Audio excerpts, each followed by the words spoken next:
Hello and welcome to the Sandbox Daily with me, John Jordan. So the news we're looking at today is another partnership of a sort of cute and colourful sort of kids brand, and it is Pororo, the little penguin. I must say I do not have personal experience of Pororo, the little penguin, but that is perhaps because it is a South Korean brand. Obviously more likely you will know it if you are in that part of the world. Anyway, this is one of many of these sort of tie-ups we've seen between kind of existing IP. So I guess kind of more known to us in the West, we've had the Smurfs and Care Bears and things like that. So quite cute IPs going into the sandbox. Also, we've seen most recently the Walking Dead big horror franchise going in there as well. And this is not just a case of these little characters being available to buy for your own sandbox. Or trade as NFTs. These are also deals where these companies are buying land in the sandbox to make their own experiences. So as part of this, there is going to be a sort of specific sale of more land and these NFTs. So that's the September the 23rd at 1 p.m. UTC. So you can sort of see the kind of things that are going to be released. Obviously, they'll be available on marketplaces like OpenSea as well once they've been sort of dropped.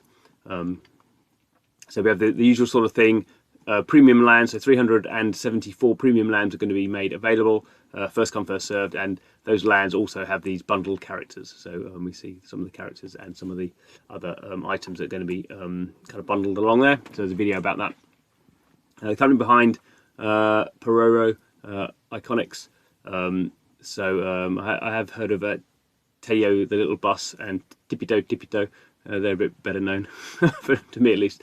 But they're a pretty well-known company who make these sort of kids IP. So what we're going to have also is Iconics getting land, and we have here some examples of what it might look like inside if you go to their land. Because one of the big points of the sandbox is people can buy their own land and make their own kind of crazy experiences and games, but these other IP can have these areas in the sandbox where they can make their own sort of branded experiences. And there's going to be a theme park and a role-playing game as well. And those games are going to be developed by Facbro, which is an affiliate gaming studio of the sandbox. So the sandbox sort of does this as a sort of partnership deal where it signs these deals and then it sort of makes these 3D worlds for them as well. So interesting to see. I think they're sort of quite cute. I mean, I guess unless you have, I don't know if people really sort of care about these unless they're, have a previous experience of these sort of things. That's sort of how branding works. Obviously the other thing is this does allow the sandbox to appeal to that South Korean audience. I don't know how much South Korean stuff they've been putting out there, but it sort of it broadens that approach. And we are really seeing, I think we're going to see a lot of sort of official brands and unofficial brands really announcing sandbox kind of stuff. So I think the sandbox is really gearing up now to sort of the end of the year when they're going to be announcing a lot of stuff and finally releasing stuff. So we look forward to that. Thanks for watching. This is the Sandbox Daily, so keep it here for all the latest news. Please subscribe to the channel. See you again soon.